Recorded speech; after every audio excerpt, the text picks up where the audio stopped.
Hi friends, I'm Amy and this is A-Star Reads, and today I'm going to be playing the game of a bookish life for you. It's time for my May TBR, which I'm really excited about because April TBR didn't go quite so well. It wasn't because I didn't try. I really did have high expectations. If you haven't seen my April TBR, it was a little crazy. I ended up with a lot more books than I could handle, considering it was my first month back full-time in school.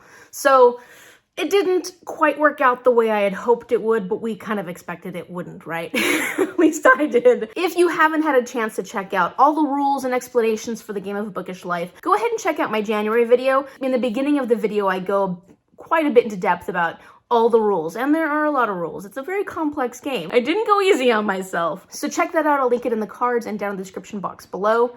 And if you haven't checked out April and you're curious what kind of crazy shenanigans I got into, go ahead and check that out as well. So first I'd like to recap my spins for April and kind of tell you how I did. The first spin was a middle grade, my choice, and I chose Katherine Johnson's Reaching for the Moon because it was one of the books for the X Book Club, and I did finish that one. Yay, it was great. I was excited. I finished it early on in the month.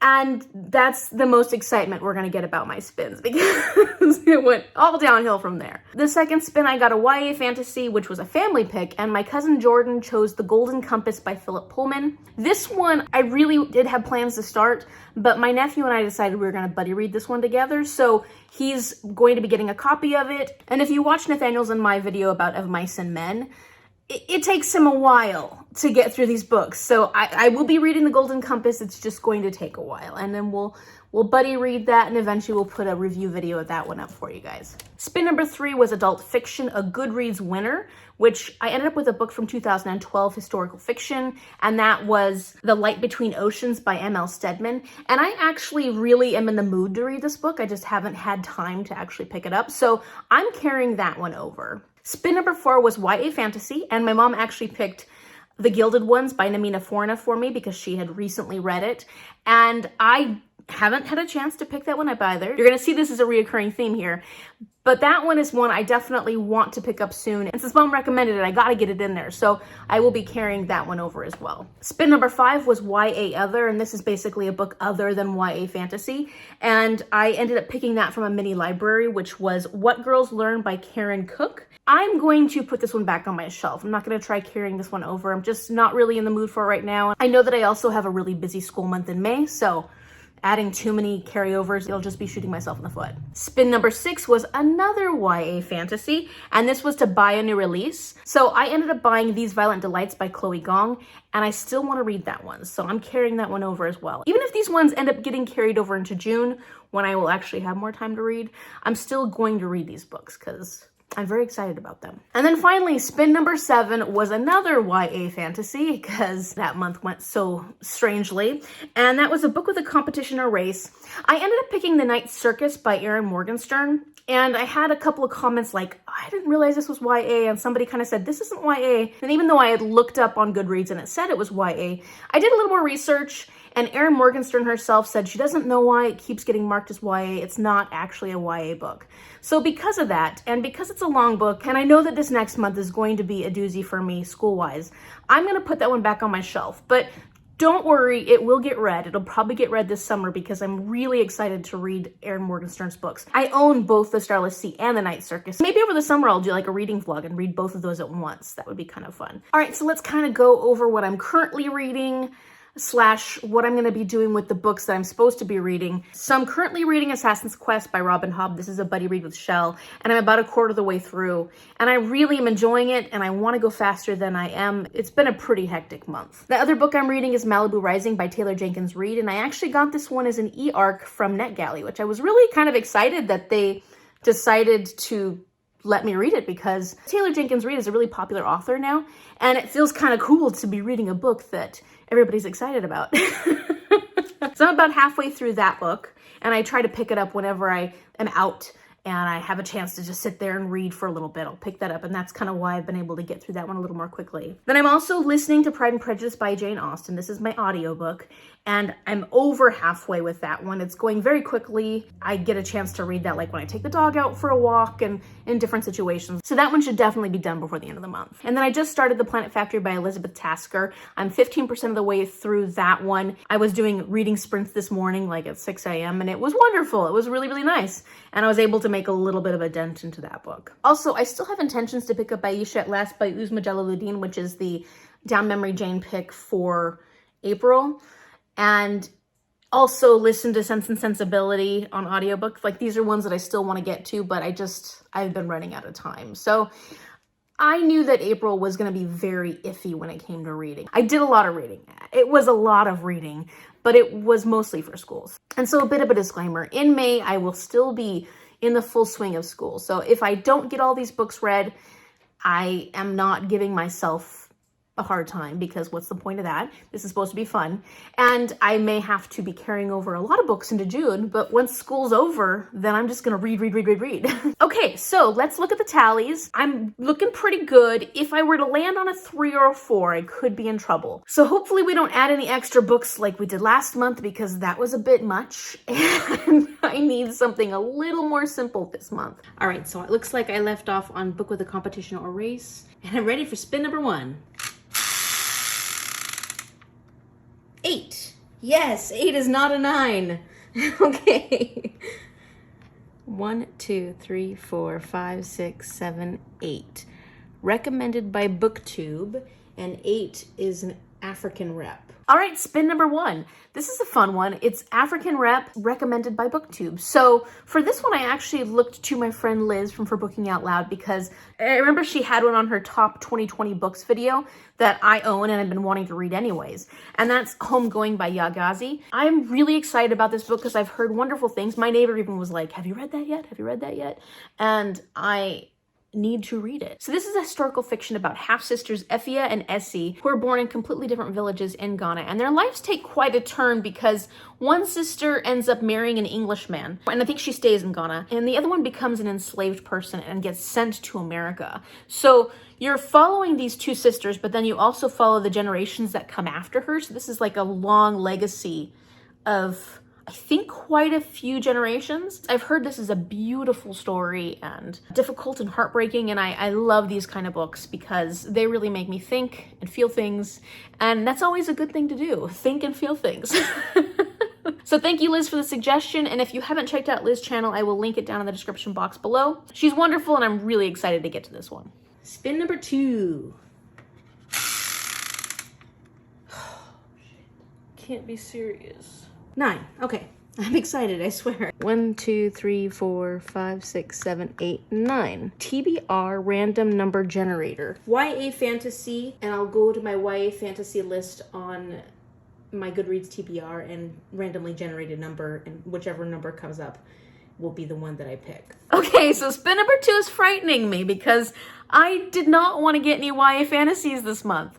Last month was enough. I had enough YA fantasies last month to last me the rest of the year. So this was a random number generator from my Goodreads TBR, and actually, when I figured out which book I'd be reading, I was super excited. And I'll be reading Every Hearted Doorway by Seanan McGuire, which is the first in the Wayward Children series, and I've been dying to read this. I've heard everybody talk about it, almost everybody, and there's a lot of mixed reviews. Some people absolutely love it, and some people love some of the books and not some of the others, and some people just can't stand the series. I'm excited to find out which camp I belong in. I'm also excited because this is a short book. So far, May's treating me nicely. I'm really excited about that. So this series sort of looks at what happens to magical children, like when they come back from those magical places. So say like Alice in Wonderland. When she comes back from Wonderland, what was her life like? These children are actually put in a place called Eleanor West's Home for Wayward Children. And at the beginning of the story, we're following this girl named Nancy who has come back from wherever she was, and she's kind of discovering things about this home that she's been placed in. So, and maybe some of the things are sinister and who knows what, but it sounds fascinating and I'm really excited to read it. Okay, 1, middle grade. Respin and move backwards. Okay. 4. 1, 2, 3, 4. A book card that is adult horror thriller mystery.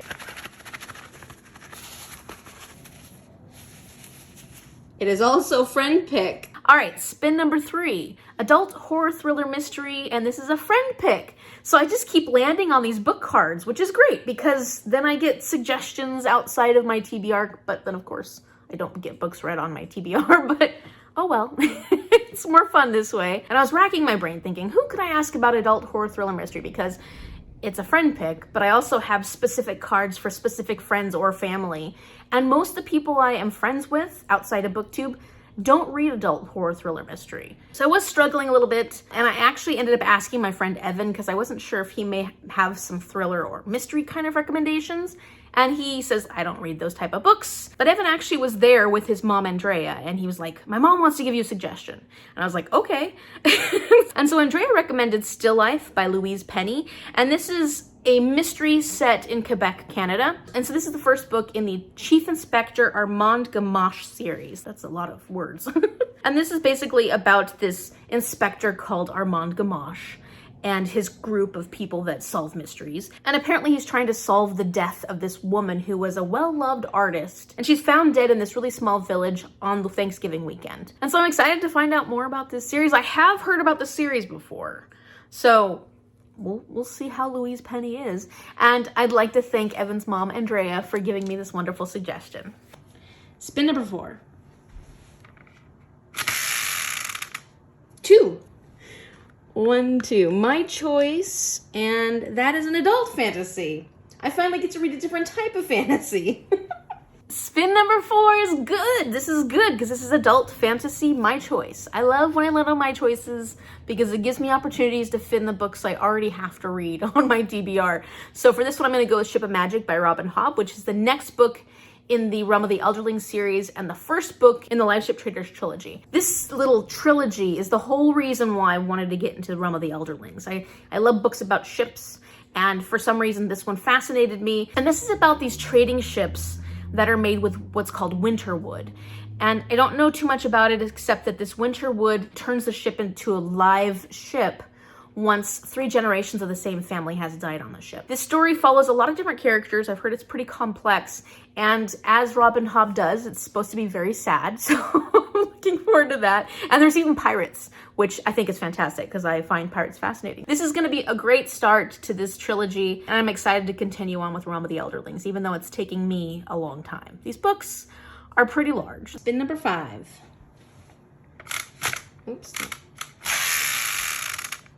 5. Okay. 5 is good. 5 is good. 1, 2, 3, 4. And another my choice. Okay, this is working out. Heck yeah. And this is adult sci-fi. All right, spin number 5, adult sci-fi. My choice again. This is fantastic. This is so fantastic. I think that my game felt bad for what it did to me last month because it's really just playing into my TBR really well this month. So adult sci-fi, my choice. I'm going to be choosing Station 11 by Emily St. John Mandel. This is a book that I own. And it's a post-apocalyptic story about this troupe of traveling actors. They come together and I think they're traveling around to spread entertainment. I don't know what they're doing out there, but they're wandering around and apparently they come up against this prophet who is this horrible person and is going to cause a whole bunch of problems. And I don't know anything else about it. But I'm okay with that because this is going to be a fun book to understand and figure out as I go along.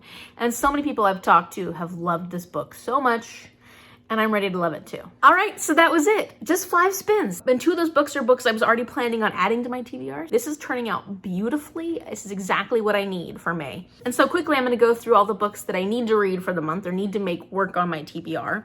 And so first I'll go through buddy reads. As I said before, I'm reading Ship of Magic by Robin Hobb. And this I will be buddy reading with Chelle and Magda because she had already read the Farseer trilogy and she wanted to join us on the Live Ship Traders. So I'm really excited to have Magda join our little buddy read group. Hopefully I can get through it for you guys. Maybe I need to pick up the audiobook. I don't know. And so the next buddy reads I'm doing are with Katya from Read, Write, Create. And so we're buddy reading Station 11 by Emily St. John Mandel. And Katya was saying like, oh, I really want to read King Lear because it's mentioned in the synopsis of the book that the main actor is performing King Lear, and I guess that's when he dies, or not when he dies, when something happens. I was like, well, I haven't read King Lear either, so do you want to buddy read those together? So we're actually going to be buddy reading King Lear and Station 11. And if you haven't checked out Katya's channel, I will link all her information in the description box down below. And so finally, for my last buddy read in May, which is actually, there's quite a few buddy reads, I will be buddy reading Persuasion by Jane Austen with Martine from Just Martine.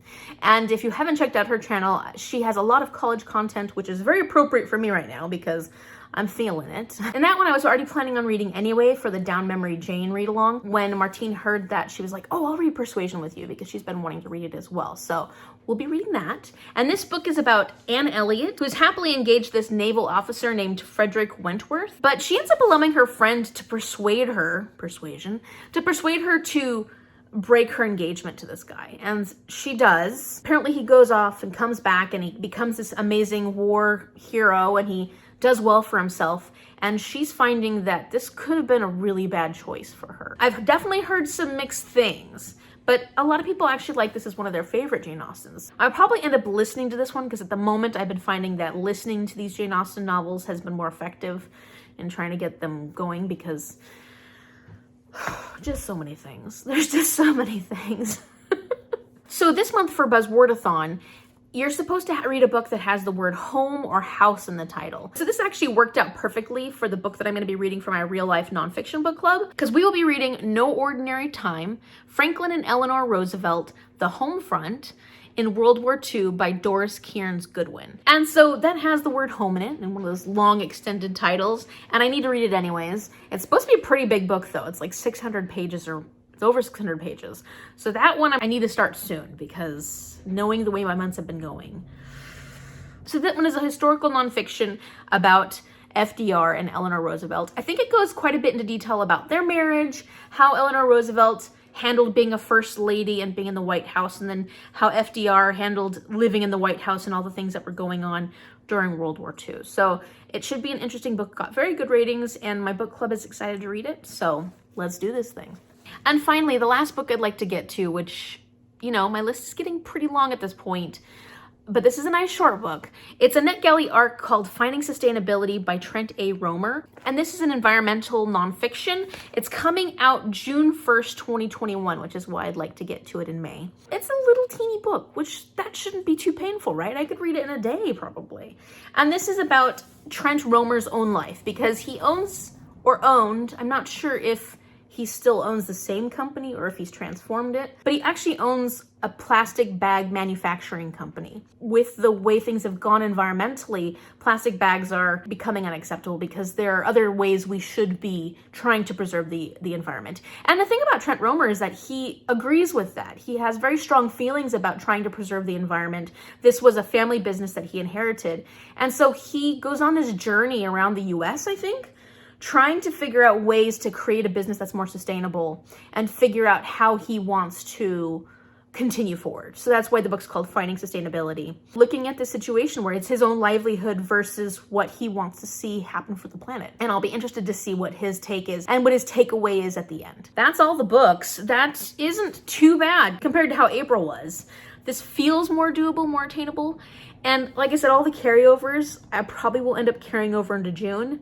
And then maybe the first couple of weeks after my finals and everything, I can just read and get through all the books that I didn't get a chance to finish these past 2 months. We'll see. I'm ready to read.